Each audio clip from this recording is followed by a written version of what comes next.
Mr. Bailey on the mic, he's the king of the chat. Talks politics with a charm that's hard to match. Women swoon at his wit, his looks, his flair. He's the star of the show, and boy, he's the air. Every week he hits the airwaves, the listeners come alive. Right-wing talk, it's where he thrives. With facts and jokes he weaves through the debate. His voice so smooth it makes you forget to hate. Mr. Bailey on the mic, he's the king of the chat. Talks politics with a charm that's hard to match. Alright guys, so I was watching this video right now on YouTube from China Observer. If you don't follow him on YouTube, follow him on YouTube, China Observer.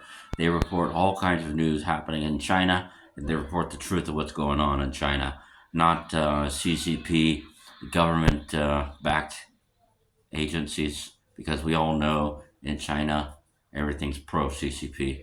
Anyway, so the China Observer YouTube page was discussing the effects of Trump's tariffs on Chinese goods.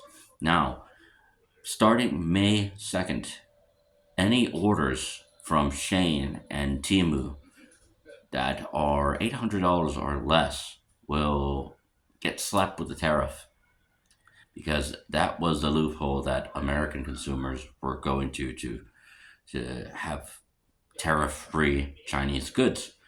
Now, with that being said, a lot of businesses in China are going out of business. They're getting mollywopped, so to say. They're getting roiled from the economy, from the market. A lot of Chinese factories are going out of business. China was doing bad already, and now they're doing even worse. Trump said they panicked and they had the wrong response. He said that on Truth Social.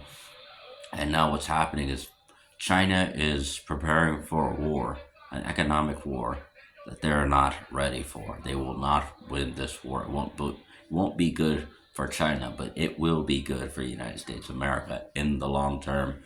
So we'll see what happens. I'm excited to see what happens. I feel bad for the people of China because they're being led by a bunch of people who don't care about them, such as Xi Jinping.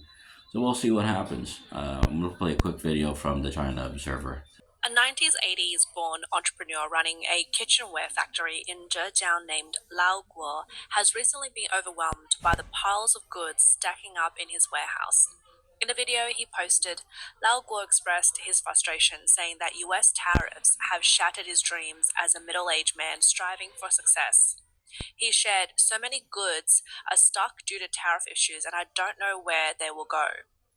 Lao Guo's factory employs over 60 workers and specializes in producing kitchenware products like cake molds, primarily exporting to Europe and the US. Not long ago, Lao Guo placed 2 white marble lions at the entrance of his factory, hoping they would bring prosperity. He even proudly declared, "If you work hard, the world will not disappoint you."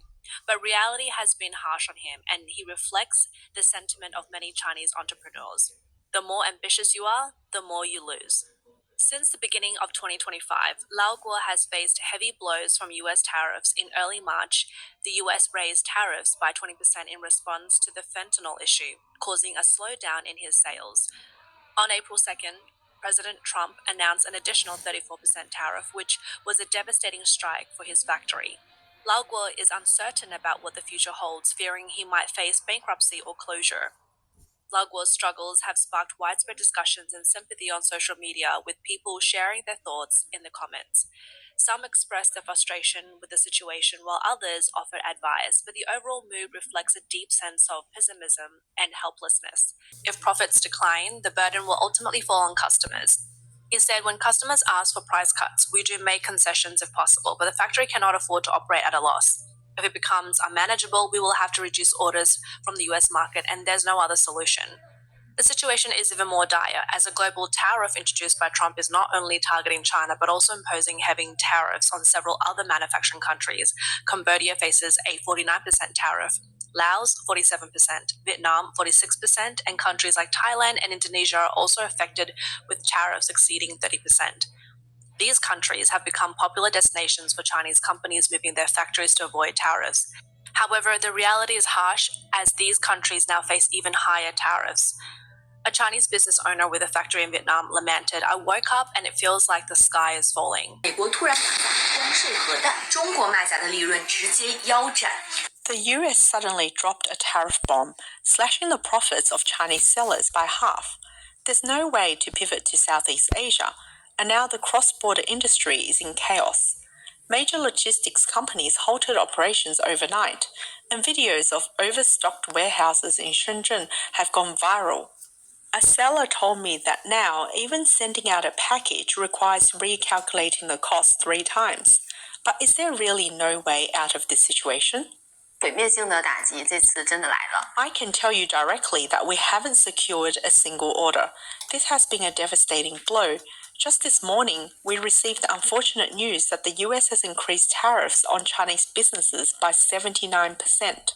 On April 2nd, the U.S. government reignited global debate by imposing a 34% reciprocal tariff on China, adding to the 20% increase from March and bringing the total tariff rate to 54%. So what these Chinese companies were doing, and these Chinese manufacturing companies, what they were doing was they were sending their products to other countries and having other countries host their manufacturing plants. So they could say, oh, it's made in Mexico, or it's made in Canada, or it's made in Cambodia, or it's made in the Philippines. They were doing that. So they could still make the product and avoid the tariffs. But now the tariffs are kind of a global thing. More countries are being hit with tariffs.